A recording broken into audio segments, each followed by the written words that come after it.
Welcome to Massachusetts College of Pharmacy and Health Sciences podcast, The Secret to Living to 200. My name is Jennifer Persons, and I'm your host. In each episode of this series, we will explore different aspects of health and the factors that allow us to live longer, healthier lives with the help of a thought leader from the university. MCPHS is 200 years old, and what better way to celebrate our bicentennial than with a podcast about longevity and well-being.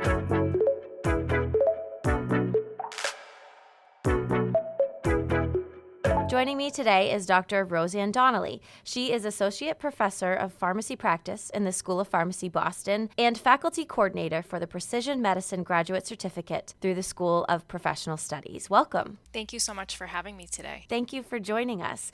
Before we dive into our conversation, we are going to start with an icebreaker. So my question for you is, if you had a time machine and could travel 200 years into the future or 200 years into the past, which would you pick and why? What a great question. Yeah, I think I would have to go 200 years in the future. Just being in this space of genomic medicine right now, there's been so many advances. I feel like we're just seeing the beginnings of this. So I would love to see in 200 years how far we have come in this field. So you mentioned our topic a bit, but before we really dive into it, could you just introduce yourself, tell us about your career and how you arrived at MCPHS? Absolutely, happy to. So in terms of my educational background, I completed my undergraduate degrees in chemistry and biochemistry at Worcester Polytechnic Institute, WPI, in Worcester, Massachusetts. And then I went on to complete my Doctor of Pharmacy degree at MCPHS on our Worcester campus. So I completed the 3-year accelerated PharmD program there. And then went on to pursue residency training within pharmacy. And so this is for pharmacists who want to gain more clinical skills. And so first I completed a general pharmacy practice residency at the University of North Carolina Medical Center in Chapel Hill, North Carolina. And then I went on to pursue a specialty residency in clinical pharmacogenomics at St. Jude Children's Research Hospital in Memphis, Tennessee. And after that, I moved back to Massachusetts to be closer to family and was fortunate to join the faculty at MCPHS Boston after that, and I'm coming up to about 8 years now on the faculty here at MCPHS Boston. That's amazing. When you were a student, did you ever think that you would come back as faculty someday? That was always my hope, yes. It was always in the back of my mind. I really wanted to be a faculty member, and being at MCPHS was definitely a dream. And do you have a clinical practice in addition to your faculty duties here at MCPHS? Yes, I do. Yeah, so about 5 years ago, I started the Pharmacogenomics Clinic at Brigham and Women's Hospital in Boston, which is one of the very first of its kind. And I work in collaboration with a physician and a genetic counselor. And so we see patients for pharmacogenomic testing. We have a 2-visit model where in the first visit we are learning about what brings the patient in to see us, what are their goals around pharmacogenomic testing, what are the benefits, limitations, the cost of testing, setting realistic expectations about what the testing can and cannot do. And if they choose to proceed with testing, to order that test for them and then bring them back for a second visit where we explain the results to them and explain how the results may help inform, why they've maybe had adverse reactions to medications in the past and how the information could be helpful for their current medication regimen or potential future therapy. So pharmacogenomics is the study of how our genes influence drug response.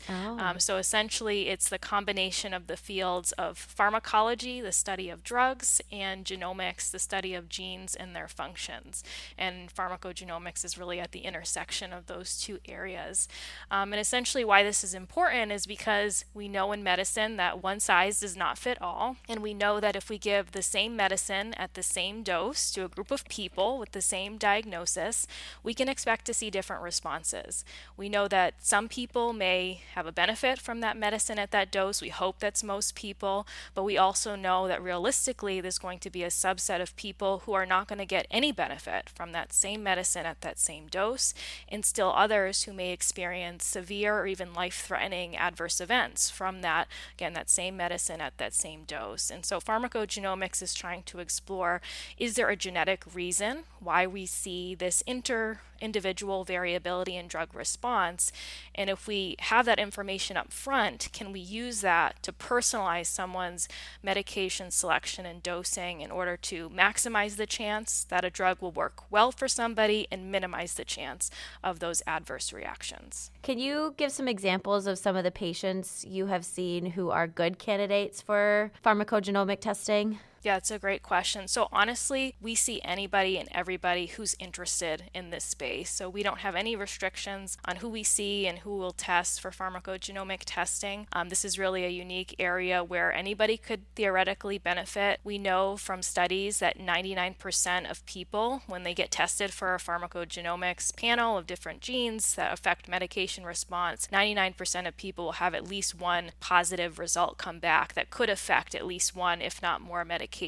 Wow. So we have patients who come to us who may have experienced a lot of trial and error with medications, have had a lot of adverse reactions or med failures, and they're kind of wanting to look for maybe an explanation as to why they've experienced that and give their doctors additional information they can use moving forward to hopefully prevent those issues in the future. We also see people who are generally healthy and maybe don't have any medications that they're taking currently, but they've heard of this area and want to be proactive about their health and just get this up front so that in the future, when they do need a medicine, their doctors already have access to this information. We also see people who may be wanting to start a new medicine, like for depression, for instance, and are maybe nervous about the side effects that could happen. And we can do some pharmacogenomic testing that may help doctors narrow down to which antidepressants could potentially work better for somebody or at what doses. It's certainly not the magic answer for all medication-related problems, and we definitely have to really educate our patients about that. But it is an additional tool in our clinical toolbox. Would you say that this is still an emerging field? I think it is definitely an emerging field. As I mentioned before, my pharmacogenomics clinic is only one of a handful in the country right now. I think as we move forward, we are seeing more and more places kind of developing pharmacogenomics clinical services and investing resources into that. A lot of times that is kind of concentrated at academic medical centers right now, but it is sort of branching out into more community health centers in some cases. And even within the community pharmacy setting, I've seen examples of independent community pharmacies starting to offer these types of services for patients as well.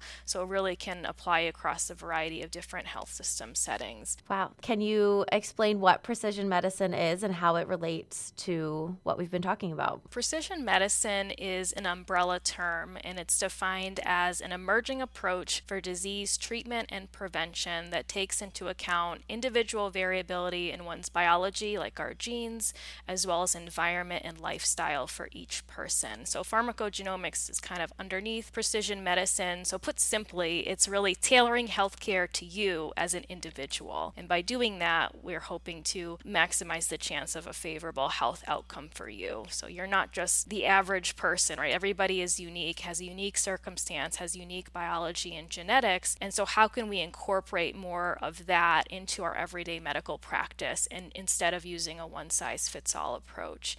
Right now, the U.S. federal government is funding a really major precision medicine study called the All of Us Research Program, which some people may have heard of or even enrolled in themselves. But they are looking to recruit 1 million people from diverse backgrounds from across the United States in this precision medicine study, and they're doing genetic testing, and they're getting electronic health record data and survey data, and basically putting this all into this big database where researchers can go and explore that information and learn more about how all of these different factors influence our health and how we can better prevent disease and treat disease, taking into account all of these individual factors that make us different from one another. And you mentioned in your clinic at Brigham and Women's, you work with other providers. So can you talk about what kinds of providers should learn about precision medicine and study some of these emerging technologies and practices? Absolutely. From a pharmacogenomics standpoint, I think any healthcare provider who's prescribing medications really should get up to speed on pharmacogenomics. It is tough, and this is a gap in the field where we do need more education of healthcare professionals in this space. It's something that's really on the cutting edge and just coming out now. So many healthcare professionals didn't have this education when they went to school or they went to residency training, and so really need to do a lot of continuing education because we have the research, the data is there. Now we just need to take it that one last step. How do we actually get this this to the patient. And that really does start with education. Absolutely. Can you talk about just the results you've seen from doing some of this work and how the patients are responding to it? Patients are definitely very interested in this space, and the value of this type of testing can be looked at in a few different ways. One is kind of looking backwards and saying, can our results help explain, again, somebody's history of adverse reactions? And I've had many patients come to me saying,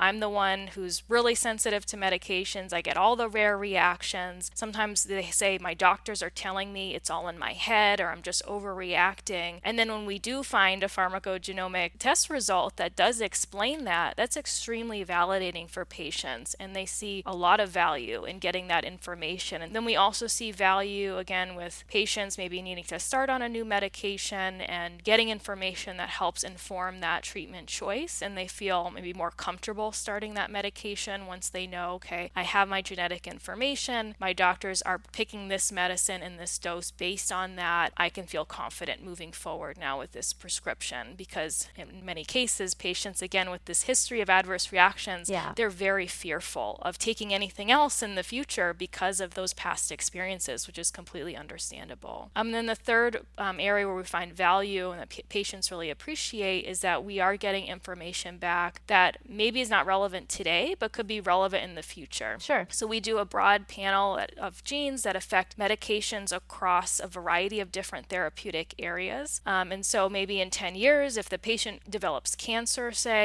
we might have information now that would be helpful for preventing severe toxicities from chemotherapy that they might need. So that's really where this information is very powerful and can be very cost effective. We do the test today and it's relevant throughout the patient's lifetime. And so that's unlike other lab tests that maybe are only relevant for a short window of time. Should people be more aware of what their genetics are telling them and what they mean? For me, knowledge is power. And at the same time, I also believe in the patient's right to choose. So I think it's a personal decision. Some people, if they're given the option, definitely want to know everything. I do want to know if I have an increased risk of cancer or some other genetic disease in the future, like Huntington's, for instance, and so I can plan and take the appropriate steps. Other people might say, you know what, I don't want to know if I'm at increased risk of certain diseases, especially if we can't do anything about it at this time, and that's because it's going to cause so much psychological distress.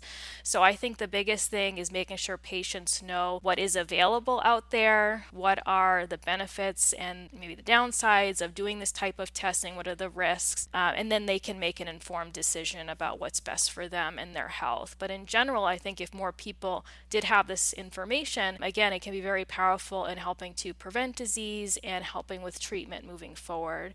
I think a really great example from kind of pop culture is that about 10 years ago, Angelina Jolie had a double mastectomy when she found out she was at a high risk of breast cancer. Right. So that helped bring awareness to the power of this type of information as well. And now all breast cancer patients are genetically tested to see if their children could be affected. It's become a very normal practice. Exactly. So where do you see precision medicine and pharmacogenomics in 10 years, or where do you hope it will be? Yeah, I definitely hope we see, with increased education of healthcare professionals, we see this more integrated into routine medical practice and people are more comfortable with it. I would love to see a time where precision medicine is no longer a term, it's just medicine. It's just how we do things. It just becomes the standard of care. And again, with going back to that All of Us research program, I think we're just at the beginning stages of that. So I'd love to see in 10 years what discoveries are coming out of that and how we're able to translate those into the clinic in order to help improve patient care. Thank you so much, Roseann, for this conversation. I enjoyed it, and I hope our audience learned something.